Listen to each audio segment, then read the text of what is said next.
I had not planned for the day to unfold in a way that would leave me questioning who I was when I woke up and who I had become by the time the sun began to set.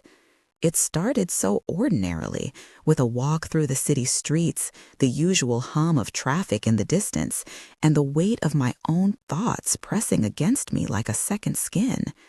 I remember pausing outside the glass walls of a boutique, a place I never intended to enter, a place where everything was meant for someone wealthier, bolder, and entirely unlike me. The mannequin stood frozen, draped in garments that seemed designed more for fantasy than reality, yet I found myself staring, lost in their perfection. There was something almost mocking in their stillness, as if they were daring me to admit how much I wanted what I could not claim. I should have walked away then, but something anchored me to that spot. I caught my own reflection in the glass, framed awkwardly against the brilliance of satin dresses and leather handbags. For a moment, I felt split in two, my real self standing outside in simple clothes, and another self, an imagined version, already inside, slipping those fabrics across her skin.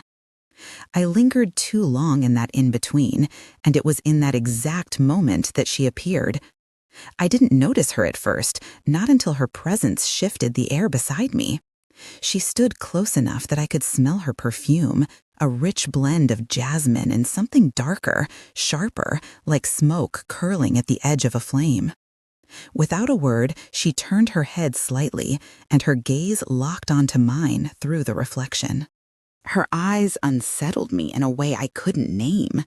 There was no curiosity there, no polite acknowledgement, but something colder and more deliberate.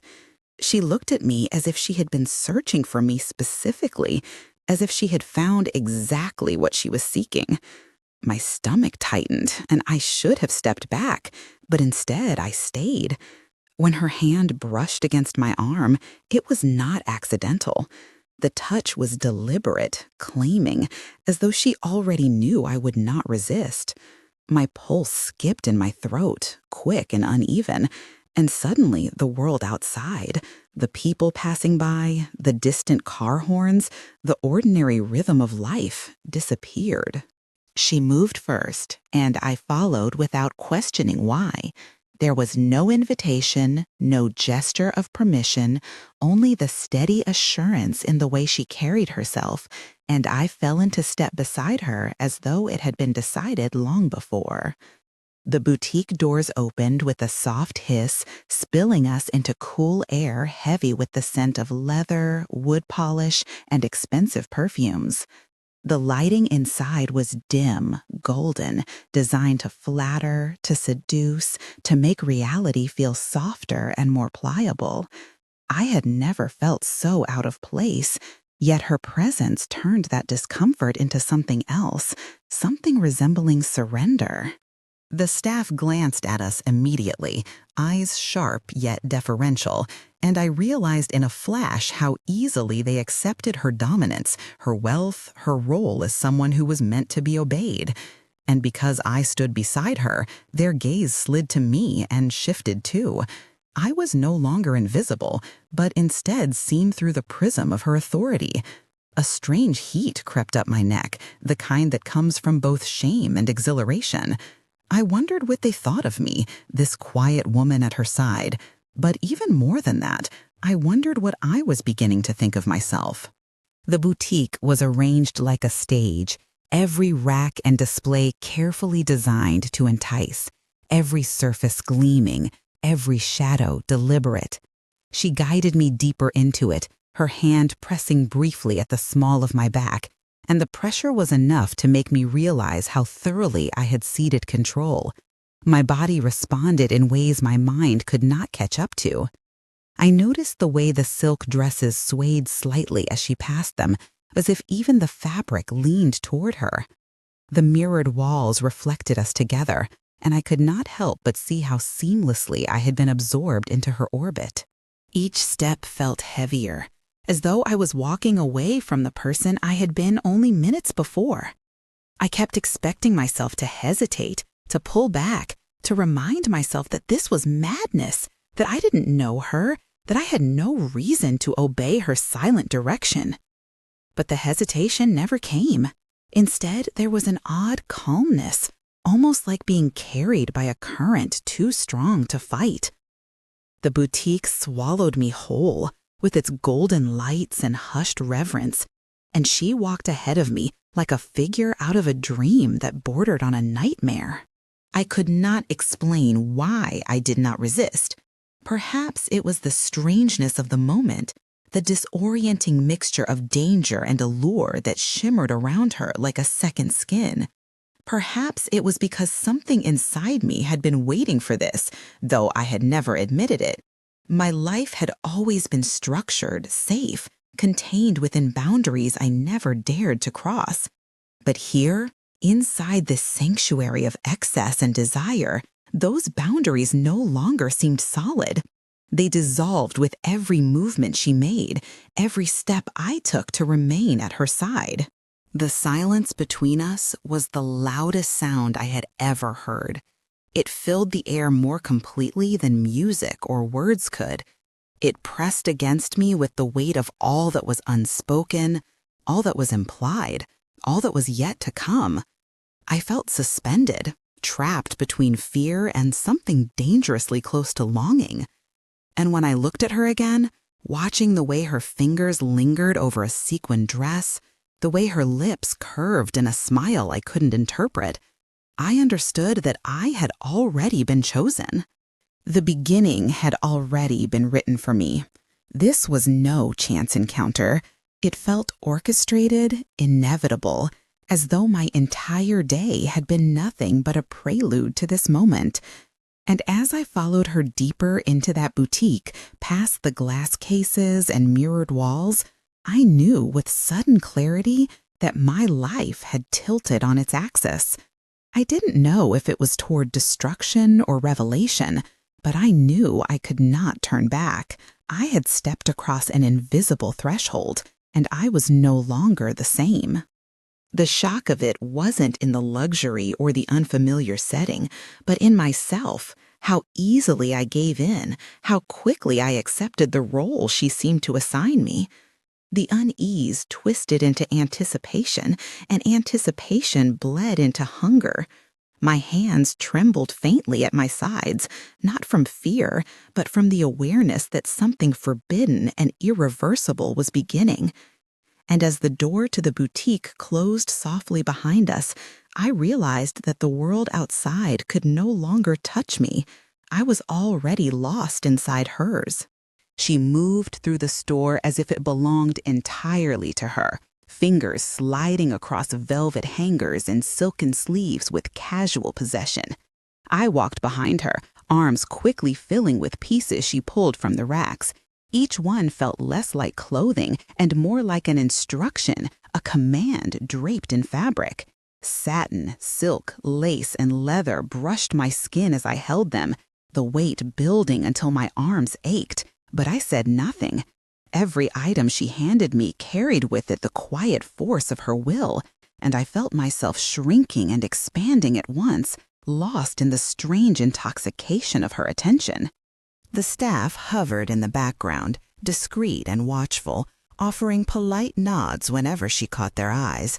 They recognized her type instantly, the kind of customer who never asked the price, who treated the store not as a shop but as her own dressing room. By extension, they recognized me as part of her possession too. Their glances slipped over me with the faintest curiosity, as if they were wondering whether I was her assistant, her companion, or something else entirely. That ambiguity burned on my skin, and yet I found myself standing taller under it, as though even their unspoken questions validated the strangeness of what was happening. The garments themselves seemed chosen for effect rather than practicality. A long red slip dress cut so low it looked painted onto the body.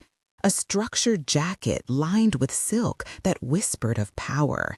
Sheer blouses so delicate they might dissolve at the touch of water. Each piece she thrust into my arms told me that she wasn't selecting clothing at all. She was selecting roles.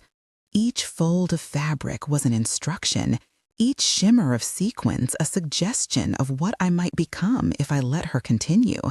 The air between us grew heavier with every addition to the pile, a rhythm of give and take that pulled me deeper into her orbit.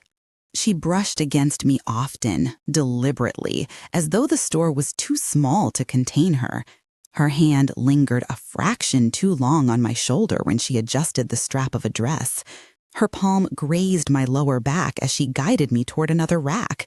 Each contact was fleeting, easily deniable, but impossible to ignore. My body responded without permission, nerves singing, chest tightening, a heat blooming low in my stomach. I realized with a sudden clarity that I was less interested in the clothes themselves than in the moments of contact woven between them.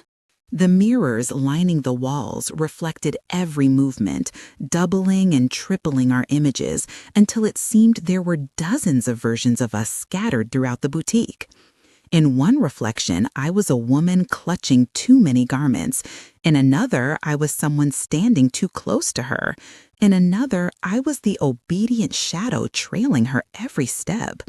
The multiplied images blurred the line between fantasy and reality until I couldn't be sure which reflection represented me at all. Watching myself through those mirrors felt like watching a stranger fall willingly into someone else's design. She paused at a rack of lingerie, her hand gliding over satin bras and lace bodysuits that barely resembled clothing. My breath caught when she lifted a piece of black lace, the fabric so transparent it seemed to dissolve in her hand. She pressed it against my arm, her eyes narrowing in assessment, as if she were imagining how it would cling to my skin. I felt the weight of her gaze more acutely than the garment itself, my pulse stuttering under her silent evaluation. Without a word, she added it to the growing pile I carried, and something inside me shifted further. The rhythm of her movements was hypnotic. Select, assess, place into my arms. With each repetition, I sank deeper into the role she was crafting for me. I realized I was no longer thinking about what I wanted, what I liked, or what I could ever wear in my ordinary life. The choices were hers, and my only role was to bear them, to let her drape me in her vision of who I should be.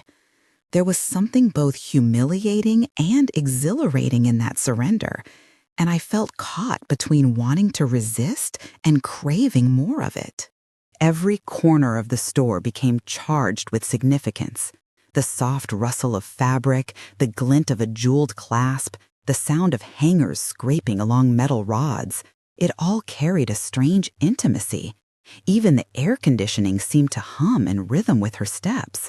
When she turned her head slightly and glanced at me, I felt pinned in place, as though she could read every unspoken thought rushing through me. I lowered my eyes, ashamed of how visible I must have been, but also grateful that she saw me at all. The staff returned with more options, piling them onto a rack near us, clearly eager to please her. She accepted some, dismissed others with a flick of her wrist, each gesture reinforcing the balance of power that filled the room. I watched her slender fingers trace over the fabrics, and I realized she wasn't just shopping. She was orchestrating, composing an experience that went far beyond retail. I was her instrument, the canvas on which she was painting her indulgence, and though the awareness unsettled me, I couldn't deny the thrum of desire that accompanied it. By the time she finally stopped, my arms were heavy with clothing that felt like a catalog of transformation. The weight of the fabrics pressed against me, but what pressed harder was the knowledge that I had already let her mold me.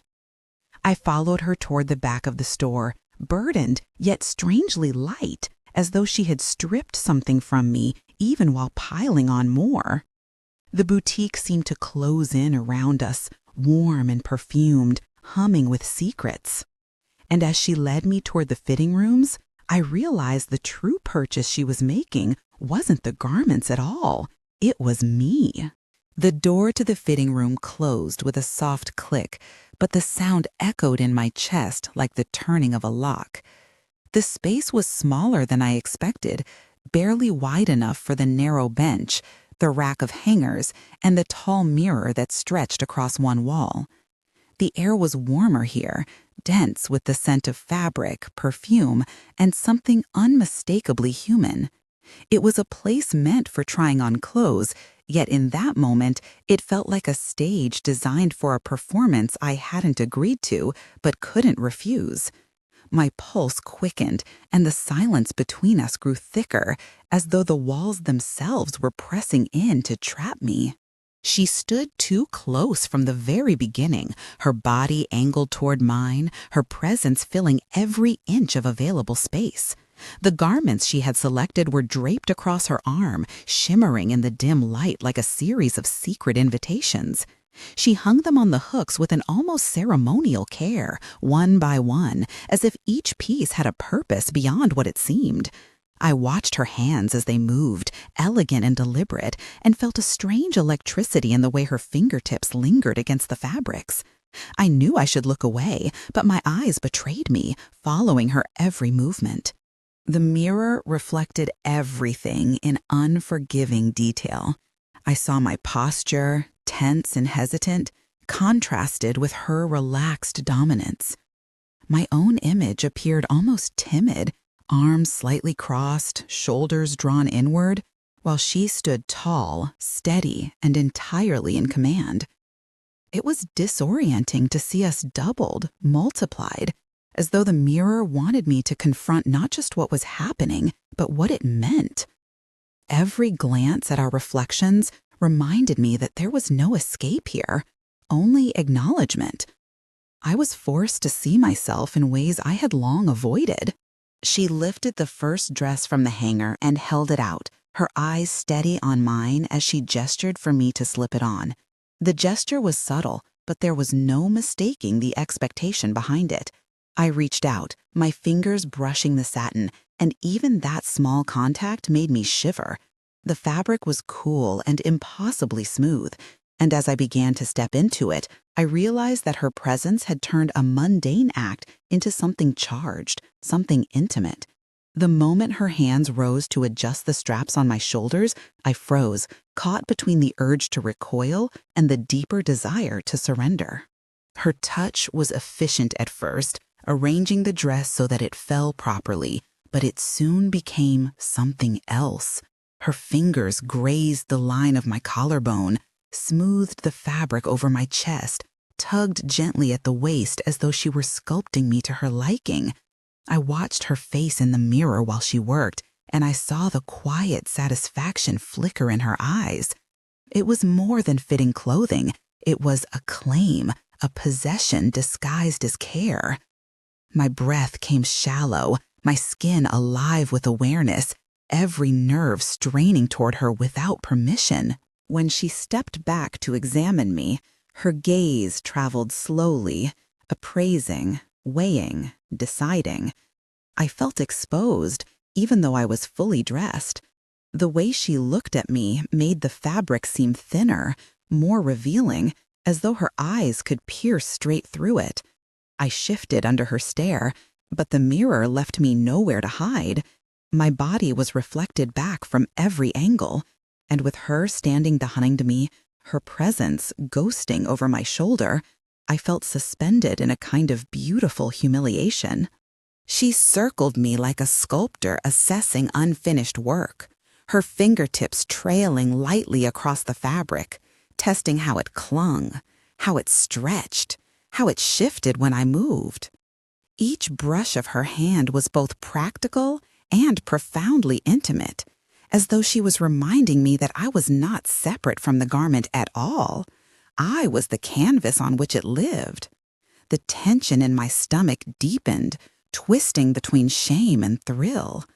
I could feel the heat rise to my face, and the sight of my own flushed skin in the mirror was like a confession I couldn't take back. The next outfit was even bolder, a sheer blouse that revealed more than it concealed. She slipped it over my head, her knuckles grazing the curve of my neck as she tugged the fabric into place. The thin material clung to my skin, making me hyper-aware of every contour of my body. When she stepped closer to adjust it, her chest brushed my back lightly, and I caught the faint rhythm of her breathing against me. The mirror showed her leaning in, her hands spread across my waist, and for a dizzying moment, it looked less like she was fitting clothes and more like she was embracing me. The garments kept changing, but the pattern remained the same. Her selecting, me submitting, the mirror bearing witness. Each new piece was riskier than the last, edging closer to a line neither of us had spoken about, but both of us felt. The repetition became a kind of ritual, a cycle of dressing and undressing that blurred into something sensual. I lost track of how many times she peeled fabric from my shoulders or smoothed it back into place, but each motion chipped away at whatever resistance I still had left. I was no longer sure if I was trying on clothes or if I was being slowly unwrapped, revealed, and remade under her gaze. At one point, I caught my own eyes in the mirror and hardly recognized myself. There was a gleam there I hadn't seen before, something raw and unguarded. The reflection told me the truth I didn't want to say aloud, that I wanted this, that I had already crossed a threshold inside myself, even if my body had not moved further yet. I could see her behind me in the glass, her lips curved in the faintest, knowing smile, and I felt the trap close around me. It wasn't the fitting room that had become the cage, it was my own desire. By the time she placed the final garment back on the hook, the room felt altered, thick with the residue of everything that had passed in silence. The clothes themselves were incidental now, scattered around us like discarded props. What lingered was the current between us, the invisible tether that had tightened with every touch, every adjustment, every look. I knew that when we stepped out of that fitting room, the world would see only shopping bags and new clothes. But inside, something irreversible had already taken place. I leaned against the mirror for a moment, steadying myself, feeling the cool glass against my heated skin. My reflection stared back at me with wide eyes and parted lips, a silent witness to my unraveling. I had entered the fitting room as a woman trying on clothes, and I was leaving as something else entirely, caught in her design, bound by an unspoken promise I wasn't sure I wanted to resist. The door remained closed behind us, and yet it felt as though the lock had shifted from metal to flesh, from the frame of the room to the space inside my chest. The moment her hand stopped pretending to adjust fabric and began to claim my skin, the atmosphere in the fitting room shifted into something uncontainable. Clothes slid from hangers, pulling at our feet as though they knew they were no longer the focus. The narrow bench became our anchor, the only surface between us and the mirrored walls that multiplied every motion, every gasp, every surrender. My back pressed into the cool edge of the mirror, and the chill of the glass contrasted violently with the heat radiating from her body.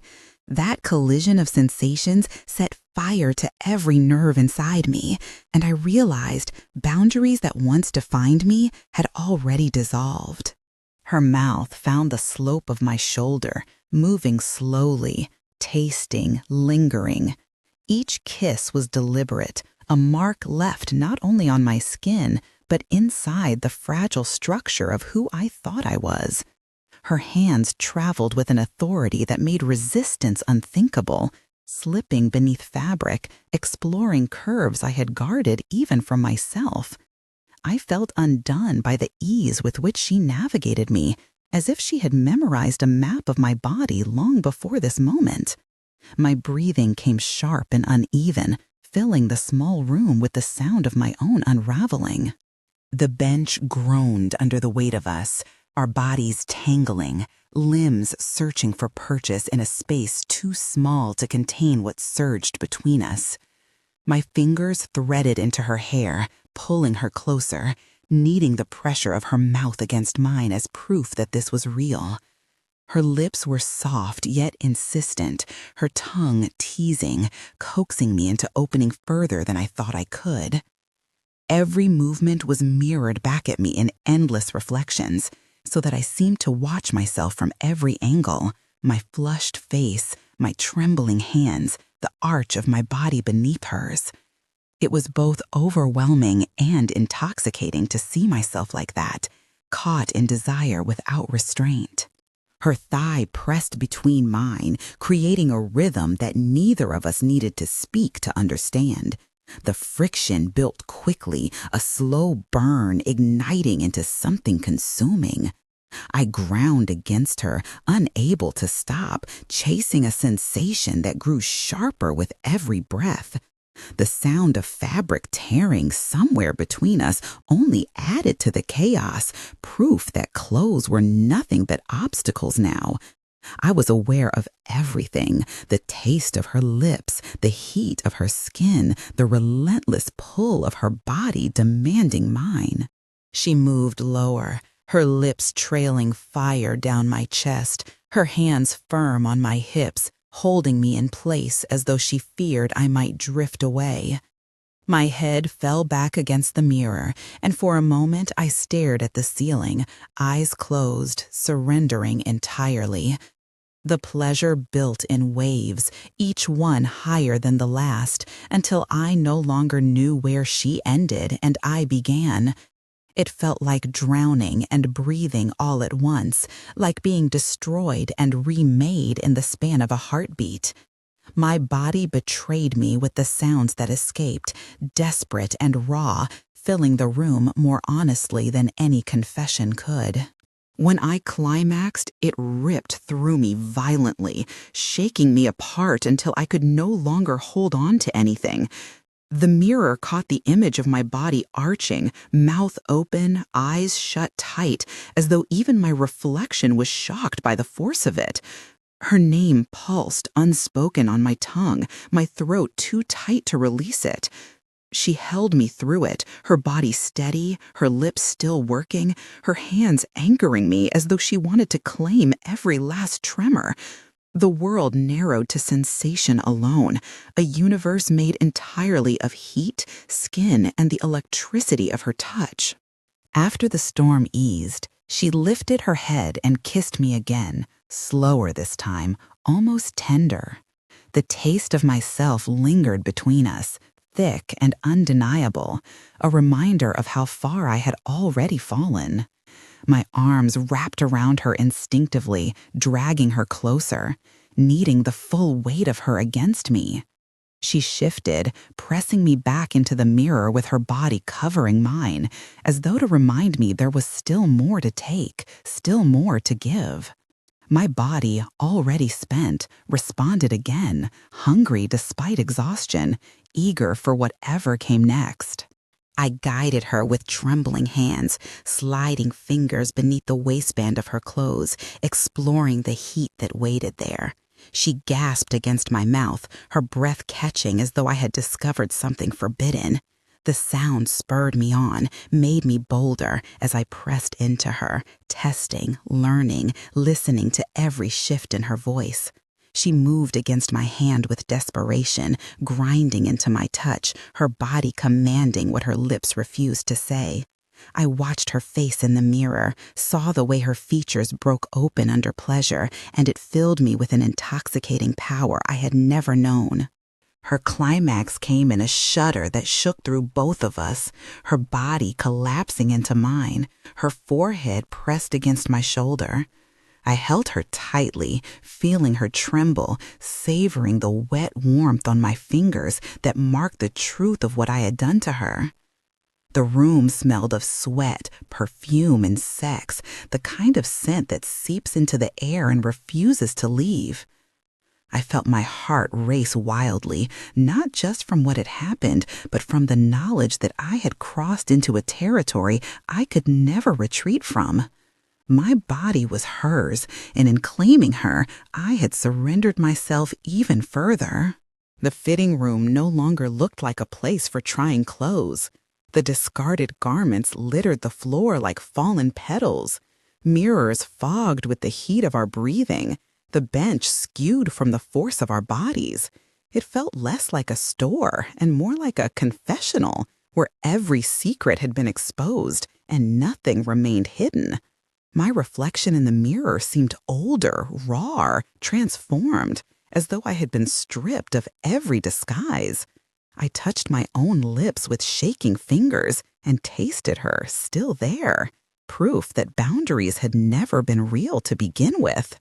When she finally leaned back, her eyes locked onto mine in the glass, and I saw no hesitation, no apology. There was only satisfaction, possession, and the silent promise of more. I should have been afraid of how completely she had overtaken me, but fear never came. Instead, I felt alive in ways I hadn't allowed myself to be for years. My body was marked by her hands, my skin alive with her imprint, and I knew the borders of myself had been rewritten entirely. The woman who had walked into that fitting room no longer existed.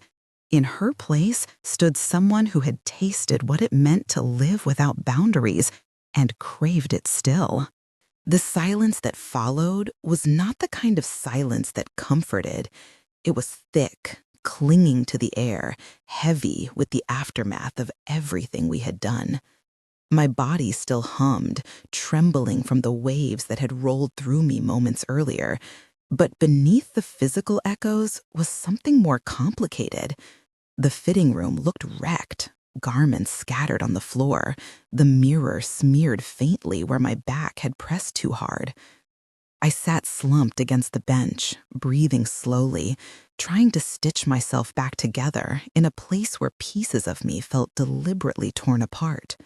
She was next to me, close but not clinging, her skin still warm and damp. Her hand rested lightly on my thigh, as casual as if we had simply finished a long conversation instead of everything else. That contrast made my chest tighten in confusion. How could something so earth-shattering for me look so ordinary for her? She leaned back slightly, her gaze steady, detached almost, as though what had unraveled me had only amused her. I searched her face for meaning, but there was nothing I could interpret with certainty. The air was saturated with our scent, sweat, perfume, the raw saltiness of sex lingering like smoke after a fire.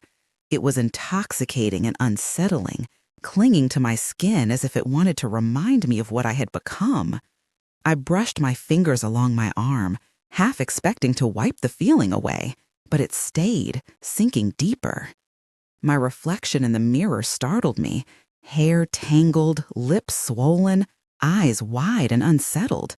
I looked like a woman I barely recognized, someone who had let desire consume her until she no longer had a choice. For a long moment, I didn't move. I felt like if I shifted even slightly, the fragile spell holding me together might break and I would collapse under the weight of what had just happened. She stood first, gathering a few discarded garments as though tidying a stage after a performance. The sound of fabric rustling against fabric was sharp in the quiet, pulling me back into awareness. I felt both exposed and discarded, like one of those fallen dresses she picked up without thought. My chest ached with a strange blend of pride and shame. When she looked at me again, her expression was unreadable. There was no tenderness, no remorse, no sign of hesitation, only a cool calmness, as if she had orchestrated the entire sequence and was satisfied with the result. That look made me shiver more than her touch had. It told me she had expected this outcome, that she had known how easily I would bend, and that realization burned deeper than anything else. My desire for her hadn't disappeared, but it twisted now, knotted with doubt and unease. I tried to stand, my legs weak, my body sore, in the sweetest, most shameful ways. She didn't offer a hand. Instead, she turned toward the door, waiting for me to gather myself. I reached for my blouse, the one I had worn into the store, and found it wrinkled, stained faintly by lipstick and traces of her presence. Holding it in my hands, I felt a pang of humiliation and possession at once. It no longer belonged fully to me. It had been altered, marked, claimed. The fitting room was suffocating, and yet stepping out felt even more terrifying. The idea of walking back into the polished quiet of the boutique, facing the staff with their polite half-smiles, made my stomach twist. I imagined their eyes tracing the disarray in my hair, the flush still clinging to my skin, the shift in my posture that no clothing could disguise. I wanted to hide, but there was nowhere to go. The room had become a trap, and the store itself was about to become a stage for the aftermath. She slipped into her jacket with the ease of someone who hadn't been undone at all. Her movements were graceful, unbothered, almost indifferent. That detachment was its own form of cruelty, reminding me that my world had tilted on its axis while hers remained steady. I watched her adjust her sleeves in the mirror, her reflection poised and perfect, and the contrast between us made my throat close. I felt wrecked, raw, and half-finished, while she looked untouched, as though I had been the only one who had crossed a line. I gathered my bags slowly, my fingers clumsy and hesitant. Every motion felt magnified, every sound amplified in the tight space. My pulse hammered in my ears, and I realized I was afraid of leaving the fitting room, not because of what had happened inside, but because I didn't know how I was supposed to exist once I stepped out. The storm had passed, but its residue clung to me, and there was no way to wash it away. My body still throbbed, my mind reeled, and my heart refused to find a steady rhythm. When the door finally opened, the air outside felt colder, sharper, as though the boutique itself knew what had occurred behind that closed door. The golden light seemed harsher, the polished surfaces too bright, the silence of the sales floor suddenly heavy with implications. I followed her out, my steps uneven, carrying with me the weight of everything that couldn't be undone. The fitting room had been a cage, a furnace, a confessional, and now I was expected to walk forward as though none of it had happened. But inside me, the storm still raged, and I knew the calm that followed would never truly be peace. When we finally stepped out of the boutique, the city light felt unreal, too sharp against my skin, as if I had emerged from a dream that should have stayed behind closed doors. My hands clutched the glossy shopping bag she had given me, its weight disproportionate to the delicate contents inside. She walked slightly ahead, her stride confident, unfaltering, as though the world itself bent to her rhythm. I trailed behind, my body still aching, my mind still reeling, and the distance between us in those few steps felt wider than anything I could measure. The sound of traffic and chatter around us was muted, drowned beneath the echo of what had happened, and the strange knowledge that I had crossed into a space I could not explain to anyone. She hailed a car effortlessly, sliding into the back seat as though she had rehearsed this departure 1,000 times before. I followed, the bag resting stiffly against my lap, my fingers gripping its handles until they hurt. Neither of us spoke during the ride. She stared out the window, her face calm, composed, untouched by the storm that had ripped through me. I watched her reflection in the glass, searching for any sign of acknowledgement, any trace of the intimacy we had shared, but her eyes gave nothing away. The silence pressed heavier than words could have. When the car stopped, she turned to me briefly, her hand reaching out to push the bag closer against me, as if sealing the exchange. There was no tenderness in the gesture, no hesitation, only the quiet assurance of someone delivering a conclusion. She stepped out first, leaving the scent of her perfume lingering in the back seat, a ghost that clung to me long after the door shut behind her. I stayed frozen for a moment, gripping the bag so tightly that the edge of the cardboard cut into my palm. By the time I finally stepped out, she was already walking away, her figure dissolving into the movement of the city, unreachable and unbothered. At home, I placed the bag on the table with trembling hands. The apartment was quiet, too quiet, amplifying the sound of the paper rustling as I pulled at the handles. I opened it expecting to find silk dresses or perhaps lingerie folded with clinical precision, reminders of her choices pressed into fabric. Instead, I found something that made my breath stall and my skin crawl. Nestled carefully at the bottom, wrapped in tissue, was my own blouse, the one I had worn that morning. It was wrinkled, faintly stained, carrying the scent of her perfume and the ghost of her touch. Seeing it inside the bag, returned to me as though it were merchandise she had altered and packaged, made my stomach twist violently. Beneath the blouse was the true offering, a set of lingerie, fragile and unapologetic, the same black lace she had pressed against my skin in the store. Folded neatly, untouched, it looked less like a gift and more like evidence. My fingers hovered above it but refused to lift it from the paper. The thought of wearing it, of letting it cling to me, filled me with a nauseating blend of desire and disgust. I realized that this was her way of leaving her mark, not through words or promises, but through objects she had chosen, objects I could not escape, even in the sanctuary of my own home.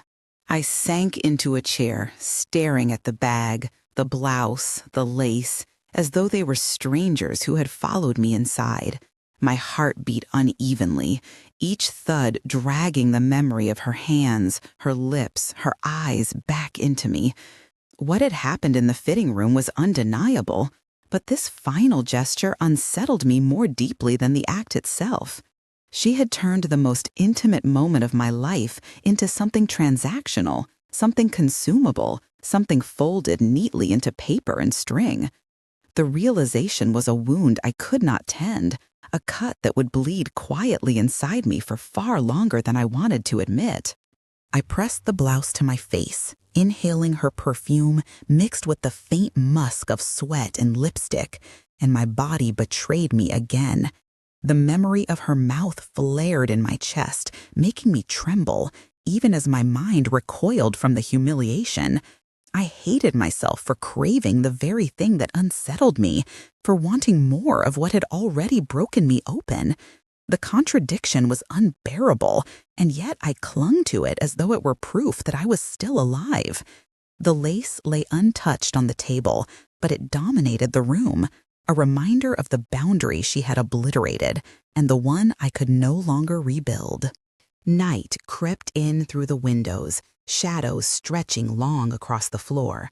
I sat there unmoving, surrounded by silence and the remnants of a day that had destroyed the version of myself I had known.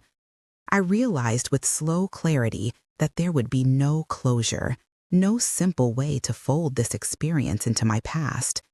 It would haunt me, seep into the fabric of my routines, follow me into every reflection I dared to look at. The fitting room had been the stage, the act had been the climax, but this, the blouse, the lace, the deliberate cruelty of her final gesture, was the ending I could not accept. I closed the bag and pushed it to the far corner of the table, but it did nothing to erase what it contained. The memory was already inside me, stitched into my skin, impossible to remove. My body still ached with echoes of her touch. My lips still tasted faintly of her. My breath still caught at the thought of her eyes in the mirror. I wanted to forget, but forgetting was no longer an option.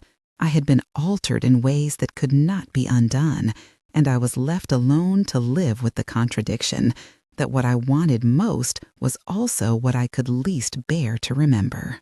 The final cruelty was not in the act itself, but in the aftermath, the realization that she had left me with a souvenir of my own undoing.